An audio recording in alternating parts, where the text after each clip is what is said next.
그거를 마친 김에 좀 어저께 불스랬다고 생각되는 거를 여기다가 이제 찍어볼까 하는데, 뭐냐면은 그 고골의 페테르부르크 이야기 중에 초상화라는 소설이 있습니다. 조금 단편치고 조금 긴데 사실 외투도 짧은 분량은 아니죠. 근데 이제 이 초상화를 예술가 소설로 이제 해서 분석하고요. 그거랑 조금 비교해 볼 수 있는 이야기로 이 도리언 그레이의 초상이라는 소설이 있습니다. 요거 이제 제가 아주 꼼꼼하게 읽지는 못한 상황인데, 소재와 주제의 어떤 유사성, 하지만 또 굉장히 차별되는 지점이 당연히 있는 거죠. 그래서 한번 엮어보려고 하는데, 우선 고골의 초상화는 이제 뭐 제가 전공이니까 말하기가 아무래도 좀 쉽죠, 그죠? 차르트코프라는 젊은 화가가 있습니다. 이제 이 화가는 너무너무 가난해요. 지금 이제 월세 내면서 이렇게 살고 있는데 밥도 잘 못 먹고 있어요. 근데 이제 그림에 조금 재능은 있는 거죠. 그래서 좀 열심히 그리려고 하고, 뭐 모델 살 돈이 없으니까는 고흐를 연상시키는 이제 그런 그림들이 많아요. 뭐 루바시카를 입고 있는 뭐 그 하인, 그 다음에 또 이거 뭐 팔레트를 들고 있는 하인, 그리고 뭐 옆집 사람들, 그 다음에 이제 자기 집에 그 뭡니까 너저분한 이런 풍경들, 그런 것들을 이제 주로 그린 그림들이 많은 거죠. 근데 이제 지도 교수가 얘한테 이제 격려와 충고를 같이 해줍니다. 너는 재능이 있다. 그 재능을 쓸데없는 데다가 쓰지 말고 그림을 그리는데 이렇게 그 재능을 쏟아부어라. 근데 지금 너를 보면은 벌써 뭐에 빠지는 게 보인다? 허영에 빠지는 게 보인다. 그 허영은 뭐냐면요. 네 목에는 벌써 화려한 스카프가 둘러져 있다. 네가 그림을 그리면 되지 스카프를 왜 두르냐. 그 다음에 이런 식의 어떤 그 물질적인 가치에 대한 탐닉과 더불어서 아마 더 그 교수가 경계하라고 해야 될 것은 그 허황된 어떤 명성, 명예 이런 거에 대한 집착인데요. 어린 나이에 그런 거를 갖지 말라고 아이를, 그러니까 이때는 이제 학생이죠. 젊은 학생을 이렇게 토닥토닥 혹은 채찍질하는 게 얼마나 옳은지는 모르겠어요. 이제 제가 이제 기성세대가 돼 보니까 이 교수가 하는 말은 다 하나마나 한 소리예요. 차르트코프에게 필요한 거는 장학금이에요. 장학금. 장학금이거나 이제 비슷한 건데 어떤 제도적인 장치를 통해 가지고 그 그림은 다 소모품이잖아요.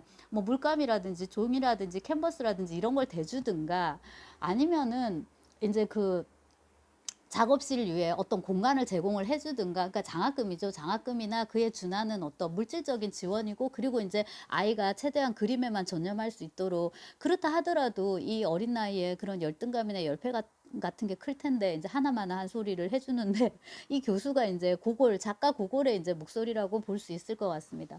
그러니까 차르트 코프도 빡치죠. 제3자 독자인 저도 빡치는데, 차르트 코프가 뭐 지금 당장 배가 고파 죽겠는데 그림에 정진하라고 에이 투두투두투들, 그리고 이제 방가스를 안 내가지고 완전 라스콜리니코프예요. 그 집주인하고 마주칠까봐 지금 좀 겁도 나거든요. 근데 차르트코프가 이제 산책을 나갑니다. 넵스키 뒷거리를 이렇게 가다가 약간 그 뒷골목 뭐 그런데 이제 쪽에 그 고물상 같은 그런 화산 같은 데가 있어요. 거기를 들어갔는데 어떤 초상화가 눈에 딱 들어오는 거예요. 그게 어떤 초상화냐면 굉장히 화려한 페르시아 느낌의 그런 옷을 입은 어떤 남자의 반신상을 이제 그린 거죠. 요 정도 좀 허벅지 중간 약간 상체만 담은 그런 이제 반신상인데, 그거를 보고서 이렇게 눈을 떼지를 못해요. 근데 그 주인이 흡사 굉장히 성가신 물건을 처리하듯이 굉장히 헐값에 이거를 찰떡급한테 넘기거든요. 갖고 와요. 그리고 이제 초상화를 집에 세워두는데 잠이 드는 데 있잖아요. 꿈인가 생신가? 꿈에서 깼나? 절구럭절구럭 소리가 들려요. 보니까 초상화에서 사람이 기어 나옵니다. 모델이 기어 나와요. 초상화 속 그림이 기어 나옵니다. 그래서 우리 세대는 다 아는 영화인데 여러분 아실지 모르겠는데, 링 맞나? 제목에 영화가 있었거든요. 텔레비전에서 귀신 나와요. 이렇게 머리를 이렇게 푸르헤친 귀신이 이렇게 하고 나가. 이렇게 무섭나요? 네. 되게 무서운 이제 그 영화였는데요. 그런 식으로 나옵니다. 근데 이 사람이 나와갖고 무슨 일을 하냐면요. 이 사람이 상인인가 봐요. 돈이 되게 많아요. 금화가 들어있는 주머니 있잖아요. 그거를 막 세고 정리를 하고 막 절그럭절그럭 소리가 나요. 그 다음에 이제 그거를 다 모아가지고 그림 속으로 들어가죠. 꿈에서 깬 차르트 코프가 그 금화주머니가 너무 탐나는 거예요. 그거 나한테 하나라도 주지. 심지어 주머니까지도 필요 없고 진짜 금화라도 하나 주지라는 이제 생각을 하게 되는데, 이 부분을 고골이 되게 잘 썼습니다.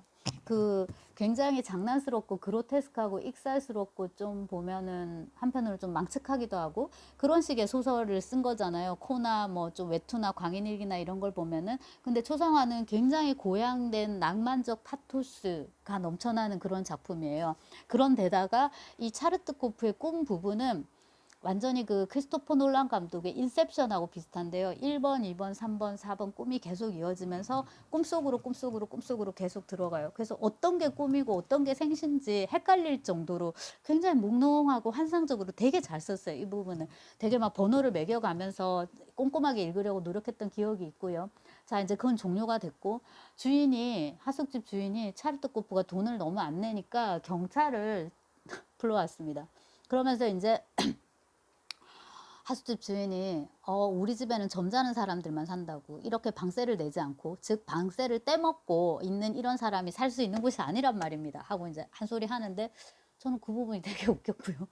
네, 고골의 주인공들은 아무것도 아닌 것 같지만 이런 평범한 말들을 왠지 우스꽝스럽게 하는 그런 재주들이 있어요. 예컨대 그 꼬발료프가 코를 만나서 하는 말이죠. 바스크레센스키 다리에서 껍질 벗긴 오렌지를 파는 아줌마라면 코가 없어도 되겠지만 저는 어엿한 8등간 소령인데 제가 조만간 도지사 자리에 앉을 사람인데 제가 코가 없다는 게 말이 됩니까? 뭐 이런 말들 있잖아요. 이 아주머니도 마찬가지죠. 우리 집은 방세를 내지 않는 이런 사람이 살 수 있는 그런 허접한 곳이 아니란 말입니다. 이러면서 이제 쩡쩡 차르트코프를 이제 쪽을 주고요. 경찰도 그러게요. 왜 그러셨어요? 여기 그러면서 돈도 없는 주제에 이런 그림까지 하고 그림을 딱 잡는데 갑자기 소리가 툭 나는 거예요. 보니까 그 액자 뒤쪽에 돈주머니가 이만큼 들어가 있었던 거예요. 다들 놀랐겠죠? 제일 놀란 건 누구였겠어요? 당연히 차르트코프인 거예요. 그래서 이게 뭐지? 하고 이제 되게 놀라고 일단 수습을 합니다. 아, 제가 돈이 없어서 방세를 안 낸 게 아니고 어쩌고 저쩌고 해갖고 이제 사태를 진압을 하고 방세를 내죠. 그 다음인데 초심으로 돌아가야 되잖아요. 내가 배불리 먹을 수 있고 어느 정도 편하게 살 수 있으면 그림에만 전념하리라 라고 생각을 했었는데 돈이 생기자마자 차르트코프가 진짜 비싼 곳에 아파트를 얻고 넵스키 대로에 마차를 이제 아예 하나 사고 마부가 딸린 외제차 하나 뽑는 거죠. 그러고 이제라도 안 늦었어요. 그림을 그리면 되는데 그림을 그리는 거는 힘든 거잖아요. 그 노동인데 그거를 하는 대신에 이제 사교계 생활을 시작을 하는 거죠. 그리고 이제 그 고급한 레스토랑에 가가지고 막 그동안 먹고 싶었던데 못 먹었는 그런 것들 있잖아요. 그런 것들을 막 먹습니다. 네. 가난한 학창 시절을 보낸 저로서는 너무나도 사실은 공감이 되는 부분이었어요. 근데 그거 한 번만 하고 조금만 하고 이제 그다음부터 공부를 해야 되는데 그림을 그려야 되는데 차르트코프가 그렇게 하지 않고 진짜 이제 못된 길로 들어서게 되는데 그게 뭐냐면 신문사를 찾아갑니다. 여기서 이제 그 자본주의 후발주자로서 러시아의 이 언론이 어떤 식으로 이제 확산되고 있는지 어떤 식으로 발달했는지를 조금 볼 수 있는 이게 부분인데 코에서도 신문사를 찾아가서 광고를 내잖아요. 여기서 이제 차르트코프도 그 광고를 내게 되는데 무슨 광고냐면 안드레이 페트로비치 차르트코프가 이탈리아 로마에서 지금 막 유학을 마치고 이제 돌아왔다. 근데 이 사람 초상화를 정말 너무너무 잘 그린다. 그래서 이 사람한테 초상화를 주문하고 어쩌고 저쩌고 이제 이런 식으로 광고를 낸 거예요. 근데 그 광고 효과가 얼마나 대단하냐면 진짜 광고를 내자마자 온갖 귀부인 ABC들이 다 찾아와요. 초상화 그려달라고. 이제 그 중에 한 귀부인은 딸을 데리고 와가지고 딸의 초상화를 이제 그려달라고 하는데 딸의 생김새하고는 반대로 이런 식으로 이런 식의 이런 식의 이런 느낌으로 그려주세요. 아예 실제 얼굴하고는 좀 다르게. 네, 당연히 이제 우리가 예쁜 걸 원하잖아요. 요즘 프로필 사진도 다 그렇게 이제 하는데, 그래가지고 이제 초상화를 그리기 시작합니다. 하는데, 차르트코프가 그 재능이 있는 화가였다, 미술학도였다라고 말씀을 드렸잖아요. 일단 그림을 시작하자마자, 이거는 뭐 어떤 표식의 어떤 느낌 이런 것들이 있고 그림에 이제 몰입을 하게 되는 거예요. 그래서 괜찮은 그림을 그릴 수 있는 어떤 완성할 수 있는 상황이 되는데 막 계속 시계를 보는 거예요. 물론 이제 이때 시계를 손목 시계를 이렇게 차고 있지는 않았겠지만 기부인이 막 계속 시계를 보면서 우리 지금 무슨 공작되게 무도회 가야 되는데 오늘 여기까지 할게요 하고 그림을 알아서 마무리해 주세요 하고 모델을 그냥 들고 펴버리는 거예요. 이런 식의 이제 삶이 계속됩니다. 생활이 계속되니까 그림에 정진하기보다는 이름 걸고서 마치 비싼 상품을 찍어내듯이 이제 그 그림을 그리는 그런 생활이 이제 이어지는 거예요. 그렇게 이제 세월이 흘러 한 1, 20년 지났나? 그쯤 지났을 때 차르트코프는 러시아를 대표하는 화가가 이제 된 거예요. 진짜 화백인 거죠. 그래서 이제 뭐 아카데미 프랑세즈, 이건 이제 프랑스 아카데미인데, 이런 뭐 아카데미 회원 막 이런 것도 되고, 이 무렵에 이제 이런 많은 이런 그 대회나 이런 데서 심사위원도 하고 막 이러는 상황인 거예요. 근데 이제 이 정도 되면 사실 이제 자기는 그림 그리지 않아도 뭐 대충만 그려도 다 보면 이제 막 띄워주는 그런 상황이고, 그 다음에 이제 다른 사람들 그림을 보고서 한두 마디만 이렇게 얹어도 다 오 이렇게 막 하는 그런 상황이 된 거잖아요. 그런 상황에서 차르트코프의 친구가 이탈리아입니다. 고골이 이탈리아에 얼마나 많은 열등감이 있었는지 이제 드러나는 대목인데요. 이탈리아에서 유학을 마치고 돌아와갖고 전시회를 하든가 그런데 이제 차르트코프를 초빙한 거죠. 거기 가서 이제 차르트코프가 깜짝 놀라게 되는데요. 지금까지 했던 것처럼 얘기를 합니다. 이렇게 그림을 보면서 아 그림이 뭐 이게 뭐 소재도 좋고 주제도 좋고 하지만 여기 터치가 이러면서 약간 비판을 해야 되는데 자기가 봐도 이 그림이 너무너무 훌륭한 거예요. 그래갖고 이제 뻥치게 되고요. 돌아와갖고 자기 그림을 보니까 자기 그림에 옛날에 그렸던 그림들요. 보니까 재능이 정말 충분히 있었는데 자기가 이거를 다 키우지 못했다는 사실에 자기가 이제 스스로 좌절하게 되죠. 그러면 이제라도 좀 정신 차리고 그림을 그릴 수 있을까요? 글쎄 이제 그러기엔 너무 많이 온 걸로 이 소설은 이야기를 합니다. 그 이후에 이제 차르트코프가 보이는 행동은 뭐냐면 정말로 파괴적인 건데요. 차르트코프가 돈이 많잖아요. 그러니까 비싼 돈을 들여가지고 그 러시아의 훌륭한 그림들을 다 사모읍니다. 사모은 다음에 그 그림을 전부 다 파괴해버리고 마지막에 이제 자기 자신을 죽이는 걸로 그렇게 이제 일부가 끝이 납니다. 굉장히 이제 비극적인 그런 이제 이야기고요. 과연 이제 차르트코프가 이렇게 세속적이고 물질적인 가치를 탐닉했기 때문에 그림을 못 그린 건가라고 물을 수 있을 것 같고요. 그 다음에 이제 맨 마지막에 차르트코프의 진정한 비극은 어쩌면 그림에서 이제 그 손을 놓아버린 것, 그림을 제대로 그리지 않은 것일 수도 있겠지만은 그러고도 잘 먹고 잘 사는 사람들이 태반인데 그런 상황에서도 뭡니까? 자기는 더 이상 그림을 그리지 않는 상황에서도 이 남들이 그린 그림의 그 퀄리티는 알아볼 수 있는 어떤 그 눈을 지녔다는 게 한편으로는 비극일 수 있고요. 저렇게 잘 그리는 사람이 있는 반면에 나는 좀 못 그릴 수 있는 거잖아요. 그렇다고 내가 죽어야 돼요? 그다음 남의 그림 이렇게 막 해야 돼요? 못됐게? 그게 이제 문제인 거죠. 그래서 고골의 소설을 읽으면은 이제 끝끝내 이 환기되는 거는 도덕적인 어떤 윤리적인 측면인데 결국 이걸 이제 종교적인 측면으로 이끌고 갑니다. 그래서 2부가 있어요. 그러니까 초상화는 차르트코프가 주인공이지만 차르트코프가 주인공이 아니에요. 초상화가 주인공이에요. 제목이 초상화잖아요. 자, 2부는 뭐냐면 경매장인데요. 경매장에 이제 시끌벅적한데 그 초상화가 걸려 있어요. 사람들이 얼마 이렇게 지금 흥정을 하고 있는 상황인데 어떤 사람이 나타나가지고 이 사람이 이제 성상화가 비의 아들인데요. 그리고 이제 그 차르트코프의 친구였던 그 화가인데요. 나타나가지고 이 초상화는 누가 사야 된다? 내가 반드시 가져가야 됩니다. 그 이유를 지금 말씀드리겠습니다. 하고 초상화에 얽혀 있는 이제 옛날 이야기를 들려줍니다. 그건 뭐냐면요. 한 세기? 한 몇십 년, 한 세기까지는 아니고요. 한 몇십 년쯤 전인데요. 그 꼴롬나라는 빈민굴이 있어요. 거기에 이제 그 초상화를 그리는 화가가 있는데 이 사람은 굉장히 중용의 미덕을 이제 구현하는 사람인 것처럼 얘기를 합니다. 뭔 말이냐면 그림을 아주 천재적으로 잘 그리지도 않고 그렇다고 이제 하수도 아니고요. 그냥 이제 직업 정신을 가지고 성실하게 열심히 그리는 사람이고 그 다음에 생활인으로서도 아주 뭐 이렇게 괴팍하고 이런 사람이 아니라 가정을 갖고 있는 그냥 평범한 가장입니다. 그래서 이제 열심히 그림을 그리는데요. 이 말을 하고 있는 화자인 화가의 아버지입니다. 그러니까 이 사람의 아버지 얘기를 들려주는 거예요.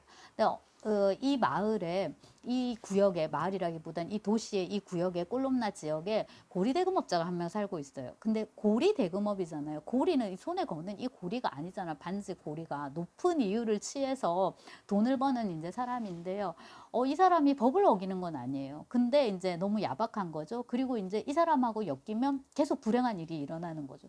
그래서 좀 다들 조금 꺼려하는 그러나 돈이 필요하면 또 찾아가잖아요. 그런 사람인데 이 사람이 이제 이 화가를 찾아와서 자기는 언젠가는 죽는데 불멸하고 싶다는 거예요. 그림으로써. 그래서 나를 내 초상화를 그려달라고 부탁을 하는데 화가가 무서우니까 처음에는 이제 거절을 하다가 계속 이제 부탁을 하니까 그리고 반쯤은 협박을 해요. 초상화가 1판하고 2판이 있는데 1판에서는 이 화가가 이 고리대금업자가 이름이 있어요. 페트로미할이라는 되게 이국적인 이름인데 협박을 해요. 거의 뭐 그림 안 그려주면은 내가 너를 뭐 어떻게 하고 네 자손까지 멸하게 하고 어쩌고 저쩌고 굉장히 조잡하게 이제 협박을 해서 굉장히 조악한 악의 어떤 형상으로 나오는데 반해서 이 판에서는 되게 그윽하고 뭔가 깊은 악의 현현인 것처럼 그렇게 얘기를 해요. 그러니까 직접적인 공갈 협박을 하는 건 아닌데 그 스타워즈에 나오는 포스 있잖아요. 포스. 요다가 가지고 있는 그 포스. 요다는 되게 귀엽게 이렇게 쭈글쭈글 근데 되게 귀엽게 이렇게 생겼잖아요. 그럼 요다의 포스를 가지고서 초상화를 그리도록 해요. 결국 이제 초상화를 그리게 되는데요. 화가가 거의 다 그렸는데 활용 정점이라 하잖아요. 눈은 완성을 못하는 거예요. 너무 무서워가지고. 그래가지고 내가 죽더라도 이건 완성을 못하겠다고 그냥 초상화 갖다 주라고 돈도 필요 없다고 이제 하게 되고 그 사람은 이제 죽게 되는데요. 문제는 이 초상화가 돌아다니면서 계속 악을 조장하는 거예요. 그러니까 이 초상화를 가진 사람은 어쨌거나 끝이 좋지 않는 거예요. 뭐 엄마가 자식을 죽이거나 뭐 남편이 뭐 아내를 죽이거나 뭐 다 죽거나 막 이런 식인 거예요. 그래서 이 화가가 죄책감에 시달리면서 아들에게 그 얘기를 하죠. 앞으로 네가 이 살면서 이 초상화를 반드시 찾아가지고 그 초상화를 보자마자 어떻게 해라? 반드시 불태워버려라. 근데 그 불태우면은 그 존재 자체가 없어진다는 이 믿음은 네. 굉장히 원시적이면서도 여전히 이제 강력한 힘을 발휘하는 것 같은데 그리고 이제 고골의 어떤 개취죠. 이것도 개인적인 취향인 거죠. 고골 불태우는 걸 좋아한단 말이에요. 자기의 죽어놓은 원고도 불태웠으니까 자 그렇게 해가지고 이제 불태워라라는 이제 미션을 줍니다. 그리고 이제 이 화가가 그 화가인데요. 찰르트 코프의 친구이자 지금 경매장에 와 있는 이 화가인데 자 그래서 이 그림은 제가 가져가겠습니다라고 하는데 보니까 그림이 어떻게 됐다? 없어진 거예요. 도난을 당한 거예요. 그래서 어쩌면 이 악이라는 거는 퇴치하기가 이렇게 힘든 것이다. 지금도 어딘가에는 이렇게 악이 존재하고 있다. 이런 걸 보여준다고 볼 수도 있고요. 그 다음에 1판에서는 초상화를 도난 당하는 게 아니라 초상화가 이렇게 틀은 있는데요. 틀은 있는데 그림이 점점 사라져요. 초상화의 이 사람의 형상이 점점 사라지고 무슨 풍경화처럼 되는 것 같은데 거의 무의미한 점만 몇 개 남았다. 이런 식으로 굉장히 환상적이고 그래서 더 어떻게 보면 섬뜩한 방식으로 이제 그렸다고 볼 수도 있고요. 이제 저거는 판타지야, 동화야, 신화야 우리가 이렇게 할 수 있잖아요. 근데 이 판으로 오면서 도난을 당하게끔 해버렸기 때문에 그 초상화가 가지고 있는 어마어마하고 무시무시한 힘이 계속 뭡니까? 이 세계를 장악하고 있는 것 같은 그런 공포를 또한 이제 주기도 합니다. 그래서 여러모로 이제 할 말이 많은 소설이고 개인적으로는 사실 고골의 이 페테르부르크 이야기 중에서 제일 애착이 많이 가는 이제 소설이기도 하고요. 어릴 때 읽어서 그런 거기도 하고요. 네, 이 도리언 그레이 초상은 제가 지난 학기 한 반 정도 읽었는데 다는 못 읽었고 이게 영화도 있는데 이제 여기서 그 저는 도리언 그레이 역을 맡았던 배우보다는 도리언 그레이에게 일종의 정신적인 스승 그러니까 죄와벌에서 라스콜리니코프보다 한 수 높은 그런 위치를 자처하는 스비드리가일로프에 해당하는 캐릭터인데요. 말하자면 헨리 경이라고 있어요. 헨리. 그거를 영화에선 콜린 퍼스가 맡았었거든요. 좀 그 캐릭터가 좀 많이 인상적이었는데 어쨌거나 이제 소설하고 영화 내용이 좀 뒤섞였을 수도 있는데 개인적으로 그렇게 재밌지는 않았지만 어떤 주제의 그런 유사성 때문에 살아나는 초상화라는 그거 그 다음에 이제 개인적인 추억인 거죠. 그 라이벌이었던 친구가 고골 수업을 들을 때 기말고사 자기 이거 쓸 거라고 초상화하고 도리언 그레이 비교하는 거 쓸 거라고 저는 그때 이거 안 읽었었거든요. 도리언 그레이 초상. 그래서 쟤는 책을 얼마나 많이 읽었으면 러시아 문학 쫓아가기도 바쁜데 저렇게 비교까지 하는구나 생각을 했고 그때 이제 사가지고 그 친구가 이제 이걸 쓴다고 하니까 도리언 그레이의 이거 초상을 처음 읽었던 기억이 있고요. 그 다음에 이제 그 레포트 내용 자체는 보지는 못했어요. 당연히 제출하는 거니까 발표문이 아니라. 근데 이제 나중에 읽었을 때 비교할 수 있겠다라는 이제 생각을 해봤는데요. 도리언 그레이라는 굉장히 잘생긴 청년이 있습니다. 근데 이 친구에게는 바질 홀워든가 바질이라는 이름의 화가가 있거든요. 그래서 바질이 이제 도리언 그레이의 초상을 그려요. 초상화를 그리는데 너무너무 예쁘잖아요. 그러니까 이제 도리언 그레이도 보면서 그 생각을 하는 거죠. 내가 평생 늙지 않고 저렇게 이제 아름다운 모습으로 있을 수 있다면이라고 생각을 하고요. 그 다음에 이제 그 영국 소설답게 여러분 여기는 연애 스토리가 정말 없거든요. 고골이라서 그렇기도 하지만 그 지금 제가 읽고 있는 도스토옙스키의 그 죽음의 집의 기록 같은 경우에도 연애 스토리가 하나도 없거든요. 그러고도 소설이 쓰이는데 영국 소설은 대부분의 경우 다 그 연애담이 들어가는 것 같아요. 여기 이제 도리언 그레이가 누구를 사랑하게 되냐면 시빌이라는 이름의 연극 배우를 이제 사랑하게 되거든요. 근데 이제 둘이 사랑이 잘 안 돼요. 시빌이 연기를 잘 못하든가 어떻게 하든가 아무튼 사소한 이유였던 것 같은데 제가 읽을 때는 도리언 그레이가 이제 그녀를 버리든가 뭐 서운하게 하든가 그렇게 하고 그게 그렇게 큰 일이 아니었던 것 같은데 11은 또 자살을 해요. 그게 자살까지 할 일이 저는 아니었던 것 같은데. 근데 이제 또 그 역시나 영국 소설답다는 생각을 했는데 11에게 오빤지 저기 남동생이지 아무튼 브라더가 있거든요. 근데 그 브라더가 이제 그것 때문에 도리언 그레이한테 복수를 하려고 하든가 하는데 그게 실패하든가 어떻게 아무튼 되고 세월이 이제 쭉 흐르게 되는데요. 여기서 이제 흥미로운 부분은 초상화 관련해서 뭐냐면은 이 도리언 그레이가 나쁜 짓을 되게 많이 하게 돼요. 타락하고 뭐하고 범죄도 저지르고 이러게 되는데 도리언 그레이가 추악한 짓을 할수록 초상화가 굉장히 추해지고 추한 거의 정점은 뭐냐면 사실 늙어가는 거거든요. 그래서 초상화가 쭈글쭈글 늙어가요, 집에서. 하지만 도리언 그레이는 세월이 흐르는데도 그 미모가 전혀 상하지 않은 채로 이제 남아있고 최소한 1, 20년은 10년 갖고는 안 되겠죠. 한 20년은 흐르지 않았을까요? 그 10일에 브라더가 오빠인지 남동생인지가 돌아오는데 얘가 인도를 갔다가 돌아오든가 아무튼 그랬던 인도가 아니면 또 딴 나라였겠지만 10주 8구 인도였던 것 같은데요. 그 거기서도 이제 이 무렵에 쓰여진 이게 19세기 후반에 쓰여졌는데 그 무렵에 이제 빅토리아 시대에 그 쓰여진 뭐야 영국 소설임을 짐작해 하는 대목이 항상 그런 거 누군가는 인도에 가 있거나 인도로 갈 것이거나 인도에서 돌아오거나 곧 돌아올 것이거나 막 이렇단 말이에요. 그런 거 요소도 조금 있었던 것 같고요. 공부하는데 도움이 많이 되는 소설이기도 했던 것 같아요. 그 점에서도. 그리고 이제 소설 자체만 이제 놓고 보면 마지막에 이제 도리언 그레이가 그 초상화를 부시게 되거든요. 칼로 이렇게 찢든가 이렇게 되는데 초상화만 없애버리면 될 거라고 생각했던 것은 그의 되게 오산이었어요. 초상화가 망가진과 동시에 지금까지 도리언 그레이가 저질렀던 온갖 악행과 그런 이제 그 더러운 짓 그런 악덕들이 도리언 그레이의 몸에 그대로 나타나게 되는데 그게 이제 늙음과 추함이에요. 그래서 도리언 그레이가 마지막에 죽든가 어떻게 됐던가 그렇고 도리언 그레이의 이런 그 도덕적 타락을 부채질하는 캐릭터가 헨리 경이었는데요. 스토리에서 어떻게 엮였던 건 잘 생각 안 나고 이렇게 대화하는 장면 같은 게 있었는데 아무래도 이제 저는 도스토옙스키가 모델이다 보니까 그런 거보다는 조금 힘이 빠졌지만 예컨대 이제 그 라스콜리니코프하고 스비드리갈로프라든지 뭐 이반 까라마조프하고 뭐 악마 혹은 이반 그 대신문관 뭐 이런 장면들에 비해서는 아무래도 제가 읽을 때는 그런 게 좀 빠졌는데요. 그 관점이 아니라 이제 이 오스카 와일드의 관점에서 보자면은 이 소설이 얘기하는 거는 결국 미거든요, 미. 그러니까 자신은 없습니다만은 대략 그랬던 것 같고요. 도리언 그레이를 통해서 이제 표현되는 이런 아름다움요. 근데 그게 단순히 육체적인 어떤 아름다움만을 아마 얘기하지는 않지 않았을까라는 생각이 듭니다만은 그것과 밀접한 연관은 물론 있을 거예요. 왜냐하면 이제 오스카 와일드가 그런 탐미주의적인 성향이 되게 강한 작가였던 걸로 알고 있고 동성애자여가지고 이제 감옥에도 가 있고 그랬었거든요. 그런 것들이 아마 소설 속에 조금씩은 암시돼 있을 거예요. 제가 이렇게 꼼꼼하게 읽지는 않았지만 그 다음에 이제 그림을 그리는 행위 그 다음에 이제 그림 속에 표현된 도리언 그레이의 아름다움 젊음 그런 것들에 대한 이제 탐닉이 나오기 때문에 그 탐리주의 이런 거 찾아볼 수 있을 것 같은데 아마 그보다 더 깊은 뜻이 좀 있지 않을까라는 기대를 자꾸 갖게 하는 거는 나중에 알았는데 이 도리안 그레이의 초상을 쓴 오스카 와일드가 행복한 왕자를 쓴 작가더라고요.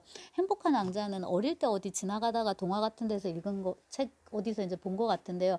저는 이렇게 책이 막 쌓여 있는 그런 집에서 자라지 않아가지고 어쩌다가 마주치는 한두 권의 책에 굉장히 몰입할 수밖에 없는 그런 이제 상황이었는데 그 중에 하나 이제 행복한 왕자였는데 이 행복한 왕자가 뭐냐면 여기 제비가 그려져 있잖아요. 이 제비가 영국 제비인데요. 런던이었던 것 같아요. 런던 제비인데요. 이 런던 제비가 추워지니까 이제 남쪽 나라로 가야 되는데 어기적 되다가 띵돌이 띵순이 제비였던 거예요. 그래가지고 못 가고 지금 있는 상황인데 얘야 하고 이렇게 누가 이 제비를 불러요. 행복한 왕자가 지금 이게 행복한 왕자인가 본데 금으로 돼 있든가 이렇거든요. 그러면서 이제 왕자는 높은 곳에 서 있는 동상이니까 그 런던 거리를 다 보고 있잖아요. 그러면서 저쪽에 뭐 오두막인지 어디에 살고 있는 뭐 소녀가 지금 배를 곪고 있으니까 쟤한테 이거를 갖다 줘 뭐 이러면서 뭐 자기 눈은 뭐 루비든가 뭐 이런 식이에요. 뭐 여기는 뭐 에메랄드 이런 식으로 자기가 가지고 있는 모든 것, 그러니까 그게 결국 자기 몸인데 그거를 이제 그 런던의 가난한 헐벗은 사람들한테 다 나눠주고 제비는 이제 그걸 도와주는 건데 마지막에 제비는 따뜻한 남쪽 나라로 가지 못하고 이 다 발가벗겨지는 거죠. 이제 금박까지 다 벗기든가 이렇게 돼가지고 그 왕자의 발치에 죽게 되나 뭐 그런 식의 어릴 때 읽었을 땐 되게 감동적인 스토리였어요. 그러니까 이건 이제 굉장히 윤리적이고 이타주의적인 느낌이 강한 그런 동화인데 요것은 이제 탄미적인 그런 소설이란 말이에요. 그런 식으로 읽히는. 근데 이거를 쓴 작가이기 때문에 아마도 어떤 윤리적이고 그런 거에 대한 또 사유가 많이 들어있지 않을까. 뭐 죄책감 느끼고 뭐 이런 것들도 이제 그 중에 하나일 거고요. 그래서 이제 요는 이 두 개를 비교할 수 있지 않을까 싶고 고골의 어떤 종교적인 정향성이라는 거 너무 명백해서 이 초상화에서도 그 문제의 초상화를 그리는 그 화가가 나중에는 수도원으로 들어가가지고 돌을 닦거든요. 자기가 이제 이 악을 뭡니까 양산했다라는 거에 대한 고통이 너무 커가지고 그거를 이제 회개하는 차원에서 수도원에서 성화를 그립니다. 성화를 열심히 그리는데 아들이 이제 외국에서 유학을 마치고 돌아와서 오랜만에 아버지를 봤을 때 아버지 얼굴에서는 뭐예요? 빛이 났다고 광채가 났다고 그러니까 아버지가 거의 성자의 반열에 이르렀다고 이런 식으로 얘기를 한단 말이에요. 그리고 이제 그거는 뭐 말년에 이제 이렇고 제가 그런 거 많이 찍어놨거든요. 여기 채널에 관심 있는 사람들은 보시고요. 그래서 그 관점에서 조금 볼 수 있을 것 같고 의외로 차이가 많이 안 났어요. 쓰인 시기가. 이거 이제 고골의 초상화는 1835년인가 이렇고요. 이거는 1891년인가 이렇더라고요. 그러니까 사실 같은 19세기 소설이고요. 러시아 문학하고 영국 문학은 굉장히 질적으로 저는 다르다고 생각을 하는데요. 네, 그 독일식, 영국식 그 합리주의하고, 네, 차라리 이제 러시아는 프랑스나 독일 문학하고 더 비슷할 수는 있을 것 같고, 동유럽 여러 문학이나, 그건 뭐 당연한 거죠. 같은 이제 소비에트 그권이었으니까, 소비에트권은 아니었지만, 이제 같은 그 사회주의 위성국가라고 이제 할 수 있는 그런 상황이었으니까요. 폴란드도 정복도 하고 뭐 이랬으니까 그건 그런데요. 그럼에도 불구하고 영문학하고도 어떤 비교할 수 있는 지점이 있지 않을까 싶고 특히 이제 그 영문학 하면은 고딕 소설들을 얘기를 많이 하는데 러시아 문학하고 관련해서는 영향이 당연히 왔다 갔다 이제 할 수밖에 없었죠. 그리고 이제 도리언 그레이의 초상도 그렇고 이 고골의 초상화도 그렇고 기본적으로 살아나는 초상화. 그러니까 초상화 속에 인물이 생명을 얻어가지고 이렇게 돌아다니거나 아니면은 막 직접적으로 이렇게 돌아다니진 않더라도 어떤 무서운 영향력을 이제 행사한다든가 하는 것 자체가 되게 고딕적인 어떤 설정이기도 하거든요. 그래서 이제 비교해 볼 수 있지 않을까라는 생각을 해보고 물론 이제 다음에 작업으로 미뤄두면서 지금 메모 삼아서 한번 떠들어 봤습니다.